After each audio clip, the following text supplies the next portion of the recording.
Hoy comenzamos nuestro mes aniversario. 60 años de ministerio y podemos decir que nuestro Dios es fiel. Cuántas vidas tocadas por el Señor. Y lo más importante, las historias de fe reales y lo que el Señor hace en la vida de aquellos que son tocados por su palabra y su espíritu. Y qué emoción también poder recordar a aquellos santos hermanos nuestros que se nos han adelantado y ya están en la presencia del Señor. Y la palabra de Dios dice que Dios no es Dios de los muertos, sino de los vivos, pues para Él todos viven. Y ese testimonio de nuestros hermanos que de alguna manera han sembrado algo para el reino del Señor, hoy lo seguimos viviendo y seguimos cosechando y agradecidos. Ellos siguen siendo miembros de esta iglesia, ya gloriosos. Y de los ya gloriosos, como dice el himno, vamos nosotros en pos. Y qué bendición poder recordar todo esto. Firmes y adelante es nuestro lema este año. Y el título de nuestra serie de mensajes que durante el mes nos estará recordando de nuestro pacto como miembros de esta iglesia. El domingo pasado comenzamos con el primer párrafo del pacto que decía lo siguiente. Tenemos ahí atrás, y si pueden notar también en sus boletines, y si tienen una vista privilegiada van a poder notar que en una de las caras está transcrito el pacto de la iglesia ahí en escrito, un poco chico, difícil de leer, pero la primera parte del pacto que vimos el domingo pasado decía lo siguiente: teniendo la convicción de haber sido inducidos por el Espíritu Santo a aceptar al Señor Jesucristo como nuestro Salvador y habiendo sido bautizados en virtud de nuestra profesión de fe en el nombre del Padre y del Hijo y del Espíritu Santo, ahora, en la presencia de Dios, de los ángeles y de esta congregación, hacemos pacto los unos con los otros de la manera más solemne y gozosa, como un cuerpo que somos en Cristo. Dijimos que el fundamento de todo compromiso es un encuentro real con Jesús. Sin un encuentro real no tenemos más que una tradición. Sin un encuentro real no tenemos más que una emoción quizás.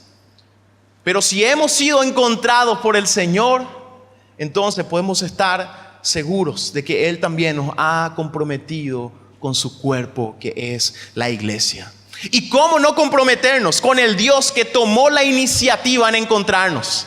¿Cómo no comprometernos con el Dios que bajó a encontrarnos, aquel que se interesó en nosotros y por nosotros? ¿Cómo no comprometernos con el Dios que un día nos llamó? Hoy queremos ver la forma que toma nuestro compromiso como miembros de una iglesia local. Y nos enfocaremos en la segunda parte de nuestro pacto. Y eso sí está escrito ahí en nuestro editorial, en el boletín esta mañana.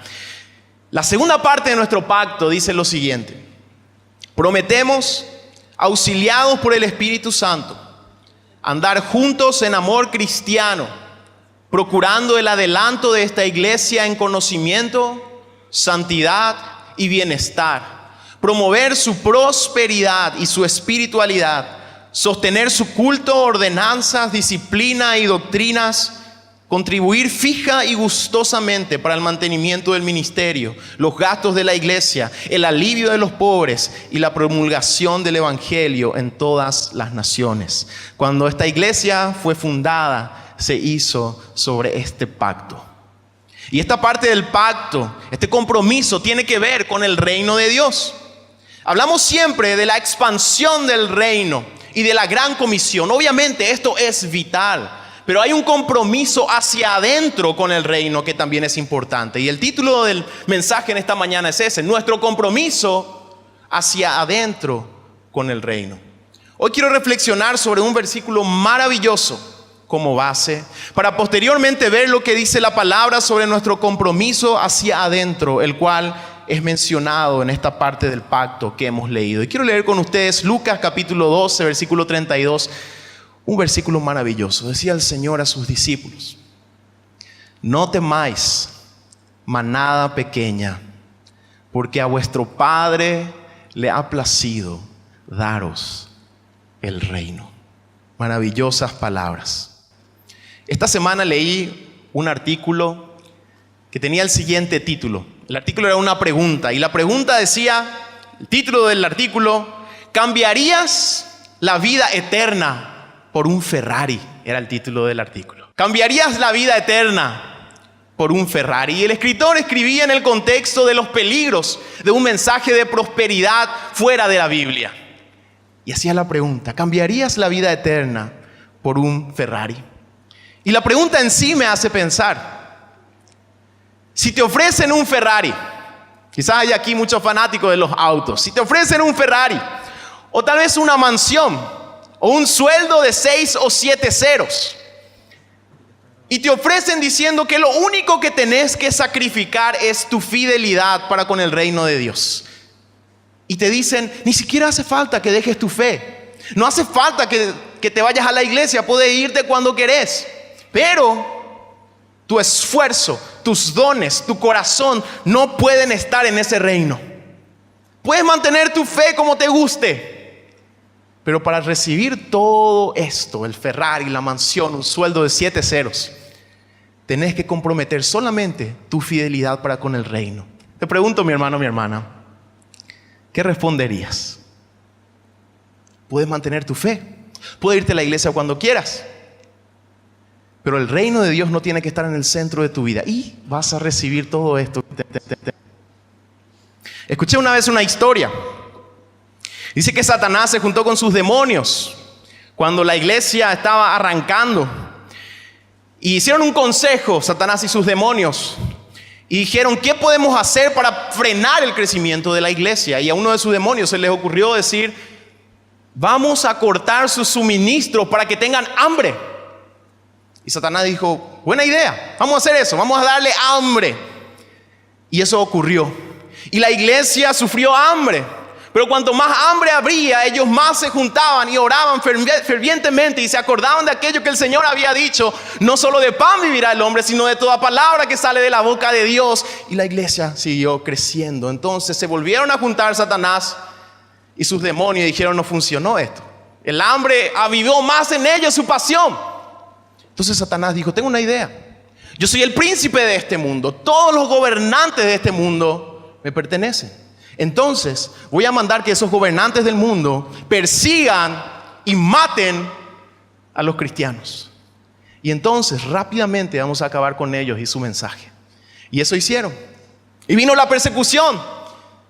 Y vino la sangre derramada. Pero cuanto más sangre era derramada, cuanto más mártires caían, más la fe crecía y crecía.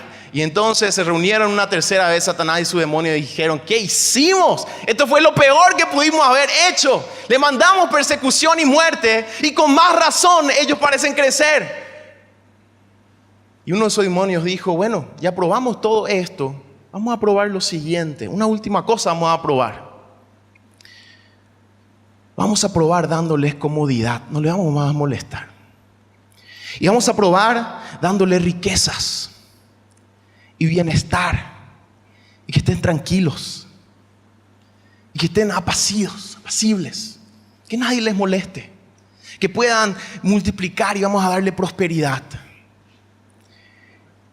La historia no tiene final. Quizás el final sea una pregunta, ¿será que esto ha funcionado? Cuando hubo pruebas, hubo persecución, la iglesia del Señor hizo que el reino siga creciendo en su compromiso con el reino. Pero ¿será que en un estado de comodidad y tranquilidad, será que esa trampa del enemigo ha funcionado y funciona hoy? Es interesante que cuando Jesús definió el reino de Dios, contó una parábola, una historia, y él dijo, el reino de los cielos, el reino de Dios es semejante a un hombre que encontró un tesoro en un campo. Y fue y vendió todo lo que tenía y compró ese campo. Es decir, el reino de los cielos es algo tan valioso que no se compara a nada, con nada de lo que tenemos. Hasta el punto tal que uno tiene que desprenderse de todo, porque ese tesoro es tan valioso. Iglesia, a vuestro Padre le ha placido daros el reino. ¿Valorás esto? Si es así, entonces tendrás el mismo compromiso que nuestros hermanos fundadores al constituir esta iglesia sobre ese pacto. El capítulo 12 de Lucas nos presenta por primera vez a una multitud de millares siguiendo a Jesús. Lucas dice literalmente millares. Y esto puede significar desde obviamente 2,000 hasta 10,000 y más incluso. Había una multitud demasiado grande siguiendo a Jesús. Y sin embargo, Lucas dice que Jesús, teniendo a esos millares alrededor, Él hablaba a sus discípulos. Y en este capítulo Jesús les dice una y otra vez: no teman, no teman, no se afanen. Dios cuida de ustedes. En los versículos siguientes a lo que hemos leído, versículos 33 y 34, el Señor decía: vended lo que poseéis y dad limosna.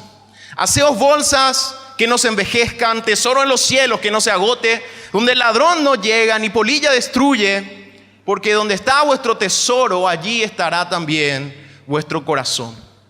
Estas palabras describen lo que muchos de sus discípulos ya habían hecho en ese entonces.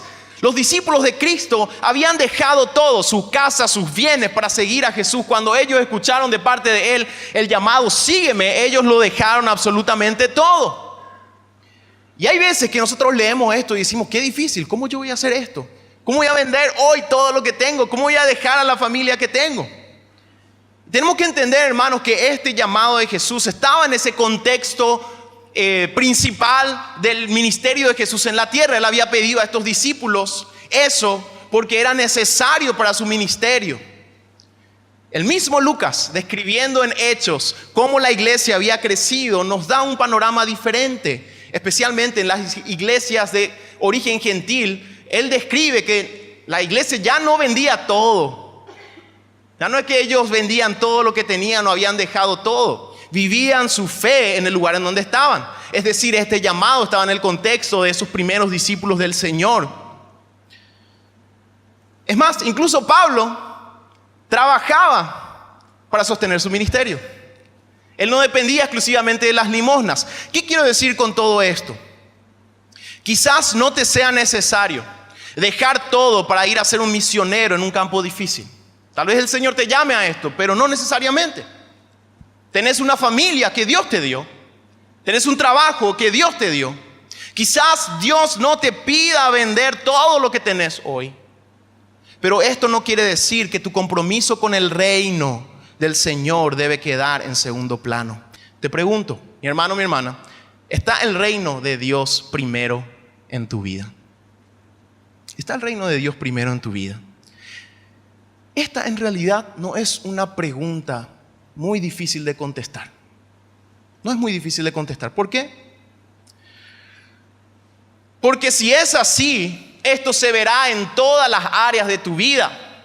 Si el reino de Dios está en el centro de tu vida, esto se va a ver en la manera en que hablas.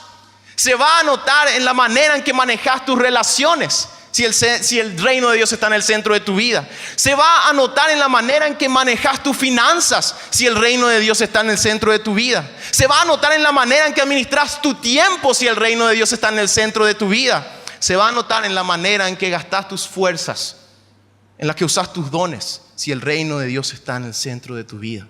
Es una pregunta bastante sencilla de responder. Porque si el reino del Señor está en el centro de nuestras vidas, esto moldea todo lo que somos. Y te vuelvo a preguntar: ¿está el reino de Dios primero en tu vida? Porque donde está vuestro tesoro, decía el Señor, allí estará también tu corazón. La Biblia es clara en que Cristo reina. Él está sentado a la diestra de Dios, pero para la mayoría del mundo esto está velado. El mundo vive como si fuera que Cristo no es rey.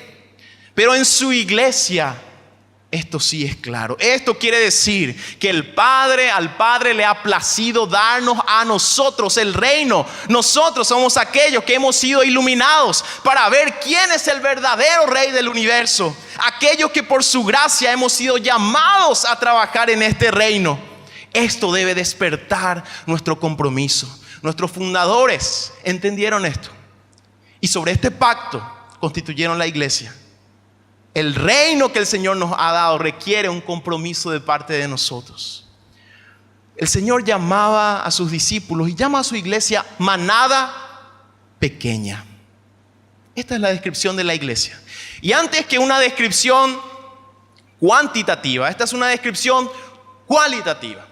La multitud, la mucha cantidad, es siempre símbolo de fuerza. En el reino animal vemos algunas especies que dependen de tener una gran manada para sobrevivir. Los ñúes, algunas gacelas y otros de estos animales herbívoros, para poder sobrevivir de los depredadores tienen que estar juntos y en gran cantidad. Si uno se separa es una presa fácil. Si están todos juntos en gran cantidad, entonces no pueden ser atacados. Nosotros, los seres humanos, cuando nos manifestamos en gran cantidad, en gran número, se pueden lograr cosas. Por más de que sea una reivindicación válida, si se juntan 100 personas, probablemente nadie les va a escuchar. Pero si hay miles de personas o cientos de miles, y especialmente si hay millones, entonces nadie va a pasar por alto el pedido de esta multitud. Sin embargo, la designación de Cristo, de su iglesia, es que somos una manada pequeña. Una manada pequeña no depende de su propia fuerza para sobrevivir, sino del pastor que la cuida. Y esto quiere decir que nosotros dependemos exclusivamente de la protección de nuestro pastor. Por eso somos una manada pequeña. No tenemos fuerza por nosotros mismos. No se trata de que estando juntos somos muy fuertes. Somos una manada pequeña, es decir, siempre hemos de depender de nuestro pastor. Y si el Señor nos manda a no temer, entonces comprometámonos. Y hoy rápidamente quiero ver con ustedes 4 maneras prácticas y sencillas de cumplir nuestro compromiso hacia adentro con el reino. Primer punto, el pacto decía: prometemos, auxiliados por el Espíritu Santo, andar juntos en amor cristiano. ¿Cómo se refleja nuestro compromiso hacia adentro del reino? Simplemente andando juntos en amor. Dice la palabra en Hebreos capítulo 10, versículo 24 al 25. Y considerémonos unos a otros para estimularnos al amor y las buenas obras, no dejando de congregarnos como algunos tienen por costumbre, sino exhortándonos, y tanto más cuanto veis que aquel día se acerca. La primera parte del compromiso parece algo tan sencillo, pero a la vez es algo tan desafiante: andar juntos en amor.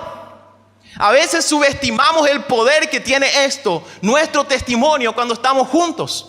Los domingos como este, cuando nos juntamos en las casas, realmente el testimonio nuestro es poderoso. Hay etapas en donde esto es totalmente natural. Parece que queremos juntarnos con otros hermanos, cantar juntos, orar juntos. No vemos la hora de que llegue el momento en que vamos a juntarnos otra vez. Y hay veces que este sentimiento decrece. Parece que no queremos tanto estar juntos como antes. No es una buena señal cuando este sentimiento se acaba. Pero hay épocas en que estas ganas quieren desaparecer por cualquier motivo, tal vez cansancio, tal vez alguna prueba. Esta semana estuve con nuestra hermana Diana, nuestro hermano Lidio, y ella contó un testimonio muy interesante que se conecta con esto que estoy diciendo. La hermana Diana, aquellos que nos están visitando, es una maestra nuestra que por años ha venido enseñando la palabra del Señor. Ahora está peleando con el cáncer. Y la hermana me decía, este es un testimonio, me dice: pastor, mi esposo, había momentos, yo demasiado mucho trabajé, me decía la hermana Diana, demasiado mucho trabajé. Y realmente hubo una época de mi vida en que yo no me quería ir a la iglesia, dice. Y estaba demasiado cansada. Y mi marido me decía: no, vamos, y qué, vamos a irnos, no importa. ¿Qué vas a hacer? Tenés que irte, tenemos que irnos. Y ella decía, pasó ese tiempo y yo después nunca más tuve ese sentimiento, decía. Y aquellos que la conocen saben que la hermana realmente es una maestra apasionada de la palabra del Señor. Y muy pocos quizás nos imaginaríamos que en ese tiempo fue nuestro hermano Lidio el que le empujó a nuestra hermana Diana. Y es que el cuerpo funciona así, mis hermanos. La verdad es que nos necesitamos unos a otros. No tiene que sorprendernos en que a veces el sentimiento parece que no está y no queremos irnos, y no queremos venir, y no queremos juntarnos, y no queremos cantar. Pero si ves a un hermano que está en esta fase de decaimiento, que el Señor te use para decirle, vamos, vamos. Alguien contó una vez que la iglesia es como una fogata, como un fogón. Cada uno de nosotros somos un carbón que lo quitas del fuego principal, se enfría rápidamente, pero si el carbón vuelve al fuego va a encenderse. Prometemos, decía nuestro pacto, andar juntos en amor cristiano. Primera parte de nuestro compromiso hacia adentro. Una segunda cosa, un segundo punto, procurar el adelanto de la iglesia. Decía nuestro pacto, procurando el adelanto de esta iglesia en conocimientos, santidad y bienestar, promover su prosperidad y su espiritualidad. En Efesios capítulo 4, versículo 15, el apóstol Pablo decía, sino que, siguiendo la verdad en amor, crezcamos en todo, decía el apóstol Pablo, crezcamos en todo en aquel que es la cabeza, esto es Cristo. El crecimiento de la iglesia en toda área depende de la labor de cada miembro. Debemos buscar contribuir para el crecimiento utilizando nuestros dones y capacitándonos constantemente para servir mejor al Señor. Al inicio de este año, en enero, estábamos de vacaciones con la familia y unos días con mi esposa nos pusimos a hacer un rompecabezas que nos regalaron. Ni siquiera era demasiado grande, alrededor de 1000 piezas. Y dijimos, se durmieron temprano los chicos, a las 7:30 parece. Ahora vamos a hacer nuestro rompecabezas, vamos a tener nuestro momento. Y empezamos. Y al inicio daba gusto, ¿verdad? Y rápido se iba formando. Y después cada vez más difícil. Y esa noche no terminamos. Y estuvimos casi hasta las 2 de la madrugada sin darnos cuenta. Y parecía, no, tenemos que ir a dormir ya. Mira que los chicos van a despertar temprano.